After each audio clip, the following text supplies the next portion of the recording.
Hola, ¿qué tal, mis queridos? Bueno, como ustedes saben, en este canal tenemos una ventaja, que es la de tener a un experto en asuntos vaticanos. Bueno, en realidad es una persona que se especializa en temas de la religión católica. Y créanme que cuando les digo que se especializa en el tema, es que debe ser una de las personas que más sabe. Realmente una persona digna de consulta de cualquier noticiero Saludo internacional. para la audiencia, toda tu audiencia, todos tus seguidores. Gracias. Se Hoy agradece. lo que vamos a hablar hoy es, digamos, en principio sí, en torno a, digamos, la figura del Papa León y su proceder, tres patas que, digamos, configuran lo mismo, tanto en lo económico, en lo político y en lo social religioso, llamémosle así. Sí. Lo económico sigue insistiendo con esta idea de, digamos, de que el paradigma económico de alguna forma está explotando la tierra y marginando a las personas, o sea, en ese sentido sigue con eso. Eso es una cuestión que, bueno, que la continúa de Francisco. Y, digamos, en lo social religioso, lo que está haciendo es separar, digamos, un poco lo que sería, digamos, lo político del mensaje de las homilías. En las homilías le habla al cristiano y ahí, digamos, le habla al cristiano en cuanto a sus actos. Hace un tiempo se refería, digamos, a la parábola del buen samaritano, justamente con esta idea de, bueno, de quién es la mirada que juzga las cosas, ¿no? Pero siempre como en un contexto más bien de la vida cotidiana, o sea, lo social y la vida cotidiana. Y después sí, está teniendo otros gestos políticos que ya que están como, o venían estando al margen de sus momentos, llamémosle así, de homilía y demás. Pero bueno, hace poco con el tema del Angelus, más o menos el día 20, eh, después de un ataque de Israel a una iglesia en Gaza, fue la primera vez que, digamos, si se quiere, el Papa León toma digamos, la palabra política, digamos, digamos, como se dice, in media res, ¿no? En mitad de la cosa religiosa. Hasta ahora venía haciéndolo en declaraciones por separado, y en este momento empezó a hacer intervenir lo político. Muy interesante el gesto que hace, que es que no, es nombrar a los musulmanes que murieron ahí, estaban refugiados unas 600 personas, o unos 3 musulmanes que murieron, y los nombra. Como continuidad del diálogo interreligioso que inauguró Francisco, digo, nombrar a musulmanes, digamos, en mitad de un ángelus, es todo un símbolo, eh, y bueno, todo un símbolo, digamos, como de desafío, si se quiere, al gobierno israelí. Eh, Hubo una comunicación con Netanyahu, entre el Papa y Netanyahu, donde le pidió que frene la guerra, pero específicamente que no ataque esos objetivos, y posteriormente entre eso y algunas presiones internacionales más, digo, eh, hace unos días se abrieron, digamos, dejaron pasar ayuda por vía aérea, que Israel no lo estaba haciendo. Mm. Eh, digamos, la iglesia está teniendo una posición política en ese sentido muy firme y muy de ir trabajando esa posición política como si fueran embajadores, como si fueran tomando, digamos, como si fueran las iglesias embajadas. No tiene, digamos, la iglesia católica no tiene un poder de fuego, No, ¿no? Como claro. si lo puede tener un país, un gobierno. Entonces, tiene un poder diplomático. eh, y a través de ese poder diplomático que ejerce es que va logrando o no distintas énfasis políticos. Ujú. Eh, Tengo entendido que, bueno, bueno, que en España está pasando algo parecido en la relación, digamos, entre obispos, arzobispos y políticos. Sí, Digamos, los discursos los discursos de odio tienen la particularidad de no forjar un razonamiento. O claro. sea, no razonan, sino que acumulan datos, acumulan deseos, Sí, y a acumulan veces, frustraciones. claro, sí. No, que el otro día yo vi, ¿cómo es? Un análisis en un programa de televisión que me pareció sumamente interesante, que decía que la economía española realmente está andando tan bien, y esto no es mentira. O sea, en este momento, según me cuentan, yo incluso siendo extranjero, es como que me entero ahora. Dicen que hace más de 30 años que no había la cantidad de personas ocupadas, o sea, personas que tienen trabajo, que tienen un trabajo, como la que hay ahora. La inflación la tienen controlada, la tienen bastante controlada. Entonces, claro, la desesperación de la derecha y la ultraderecha, desde el punto de vista de no te puedo vender que España anda mal porque estás viendo que no, entonces lo que te voy a vender es que vos estás mal porque viene otro de afuera y te saca derechos o qué sé yo. Así que Sí, sí. bueno, eso es hoy por hoy, eso se institucionalizó, digamos, a nivel mundial. Está, digamos, Estados Unidos con las deportaciones, creo que Italia estaba en el mismo camino, eh, y, y bueno, me- digamos, lo que empieza a suceder acá es que una de las cuestiones, digamos, al odio le sigue otra cosa, que, digamos, uno pensaría que el odio es la frontera, en realidad es el principio, No, sí. ¿no? O sea, se construye, primero que nada, se construye un otro que es todo lo que A está ver. mal, digamos, ¿no? Ajá. Eh, es todo lo que está mal. Ese otro es extranjero, seguramente será homosexual, seguramente Delincuente. será delincuente, seguramente un montón de cosas. Digo, no hay un otro singular, hay un Claro. otro general.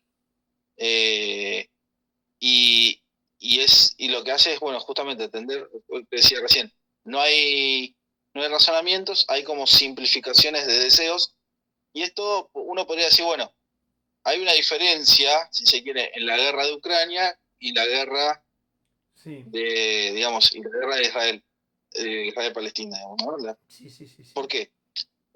Porque la guerra de Ucrania, uno puede decir, puede sospechar muchas cosas.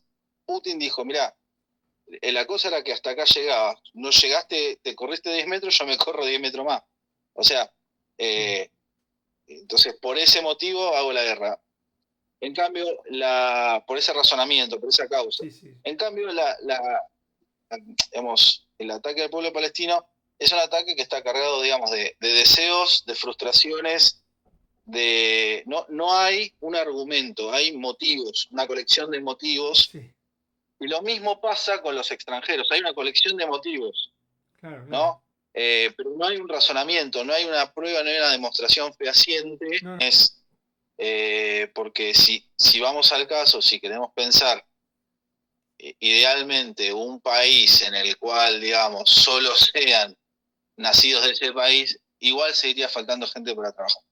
Ah, no, seguro. Bueno, Eh, el PBI de Estados Unidos cayó bruscamente con todo esto de las deportaciones. Esto es un dato de matemático, o sea, no es una opinión ni es, no, o sea, ni es tendencioso, es un dato. El PBI se está desplomando. La actividad turística está muy resentida en Estados Unidos. O sea, porque los sí, norteamericanos tienen miedo de salir por represalia y nadie quiere ir porque tiene miedo de quedar deportado. y que en realidad muchas de las cosas que están empezando a pasar es que justamente el, digamos, si alguien estaba haciendo ese trabajo, el norteamericano promedio podía viajar, Sí, supuestamente. sí. Bueno, ahora tiene que ir a ocupar ese puesto de trabajo y no va a viajar. No, ¿Me claro. explico? Sí, sí, sí. Supuestamente, que en realidad es una cuenta que está hecha sin tener, más que nada, y más en Estados Unidos, que es un país que tiene un montón de usos horarios, un montón, Sí, digamos, de comunidades, de colectividades. O sea, no es lo mismo el estadounidense del norte que el del sur, el del este que el del oeste. sí, sí. Entonces, es tomar una decisión por todo un conjunto en el cual, digamos, tiene sí que ver, esto es muy, muy interesante, con el fomento que le ha hecho Estados Unidos a cierto grupo religioso, digamos, hablando un poquito de cristianismo, un grupo religioso que son los pentecostales, Mm, unicistas, digamos, que es el unicismo en los pentecostales, es no creer en la Trinidad, o sea, no creer en las tres posibles manifestaciones de Dios. ¿Esto qué tiene que ver? Bueno, esto organiza un pensamiento, ¿no? Entonces, hay uno que decide por los demás. Dentro de ese pensamiento unicista, ese uno que decide por los demás, decide sobre tu salud. Y no es casualidad que, digamos, Estados Unidos se haya ido digamos, de la Organización Mundial de la Salud, haya pateado el tablero. Justamente porque hay una penetración de un pensamiento unicista que fue bajando, digamos, a través de entidades religiosas, específicamente pentecostales, que reproducen este tipo de ideas, y al punto tal, digamos, de que no visitan médicos y fomentan, digamos, el milagro de la salud por sobre la vacunación, ¿no? ¿Sí? Entonces, ¿me explico? Sí, perfecto. Van maridando estas ideas como parte de una arquitectura del mundo, digamos. Entonces, ¿qué pasa? Ese otro que representa la pluralidad, lo tengo que seccionar, digo, es el extranjero, que no importa que sea mexicano, venezolano, hindú o holandés, digamos, no importa. Es el otro, el extranjero, que es justamente lo que representa, lo que viene a poner en jaque mi pensamiento unicista, entonces lo tengo que eliminar, ¿no? Esa es la manera en la cual, digamos, si se quiere, determinada facción religiosa dentro de lo que podríamos llamar los pentecostales, dentro de los evangélicos, es la que, digamos, podríamos decir, marida con esta idea de mundo, ¿no? Que hace poco, por ejemplo, acá en Argentina pasó, en el Chaco, hubo todo un escándalo con un pastor, que da la casualidad que es lo mismo, es una iglesia pentecostal que fue inaugurada, digo, tiene que ver con esta idea de la reproducción de este tipo de pensamiento. Perdón, para la audiencia no argentina, el del tema del tipo que dijo que tenía 100.000 pesos y se transformaron en 100.000 dólares por obra y gracia del Espíritu Santo. Sí, ese. Sí, ya sé. Digo, pertenece a la misma, ¿se entiende? A la misma línea de pensamiento religioso político. Y que después cuando al hijo, después cuando al hijo le preguntaron de dónde habían salido esos 100.000 pesos, dijo que de un donativo de una señora que había perdido un dedo y que lo recuperó rezando en la iglesia. Y ahí tenés el problema con la salud, sí. El tema de esto de la salud. Claro, por eso lo dije. Entonces, digamos, por otro lado, digamos, la Iglesia Católica lo que está haciendo es un llamamiento, si se quiere, a la justicia social, es decir, una de lo que hace el Papa León en las últimas homilías también fue decir, bueno, hay mucho cristiano adormecido, no puede ser que una persona que sea cristiana no cuestione por qué una persona está en situación de calle, por ejemplo. Sí, evidentemente. O sea, el cristiano tiene la obligación moral de cachetear un poco la realidad, de decir, che, ¿por qué está pasando esto? ¿No? Claro, De una forma, la fe no es una cuestión individual, es una cuestión colectiva. En este momento, vuelvo a repetir, en la Iglesia Católica Española están faltando curas y están trayendo curas de Sudamérica y de África incluso. Y yo tengo acá cerca de mi casa, por ejemplo, por dar un ejemplo a la gente, a 200, 300 metros de mi casa, una parroquia que abre domingo sí, domingo no. O sea, domingo por medio. Y en la semana está cerrada. Y está cerrada por falta de personal, o sea, no hay cura. Nunca entré, no sé, pero me contaron que el cura es africano. Habla castellano, perfecto. Pero es africano. Y es un fenómeno que se está dando mucho en Europa. Y yo no vivo en una aldea, yo vivo en una ciudad de 300.000 habitantes. En una aldea ya ni te cuento lo que es conseguir un cura. Entonces, a lo que quiero ir con esto, con este ejemplo, es a que también hay un discurso moralmente inaceptable desde mi punto de vista, de parte de la ultraderecha, es decir, que no les gustan los magrebíes, y de pronto Feijóo hace un llamado a los venezolanos para que lo voten. O sea que hay una inmoralidad espectacular. ¿Entendés? Sí, a ver, primero que un extranjero que llega ya adulto llega formado, lo cual para el Estado es gasto cero. O sea, hubo un Estado que lo formó y otro Estado que lo está aprovechando. Sí. Y por otro lado, digamos, quién va a ir a las escuelas, quién va a trabajar en un supermercado, esto que decías vos, digamos, quién va a atender el oficio religioso. Sí. Si vos solo te quedás con los españoles o con los propios lugares y sacás a los extranjeros, lo que te vas a quedar es un país vacío que no va a producir porque no va a haber nadie que le compre en términos económicos. Claro. Y otra cuestión es más, digamos, a ver, España tiene que empezar a ponerse de acuerdo si es España o si es Castilla, digamos. Claro. ¿no? O sea, si es España o es Castilla. Entonces yo creo que ahí España tiene un trabajo que hacer, porque sí tiene muchos aromas separatismo, digamos. Sí. Hay que ver si es lo que manifiestan sus gobernantes es lo que realmente no sé, un andaluz piensa. Digamos, sí. No, un gallego piensa, o piensan norte y sur, piensan lo mismo. Después también hay un tema un poco más complejo y sobre todo para la audiencia no española y argentina en particular, que es lo del separatismo. El separatismo es una cosa inentendible y ahí no tiene nada que ver la ultraderecha, al contrario, ellos se dicen de izquierda. Bueno, también hay separatismo de ultraderecha. El Partido Nacionalista Vasco es de ultraderecha y el movimiento gallego, el Bloque Nacionalista Gallego, dice ser de ultraizquierda, pero ambos odian al inmigrante, o por lo menos no lo integran. Y bueno, y al mismo tiempo entre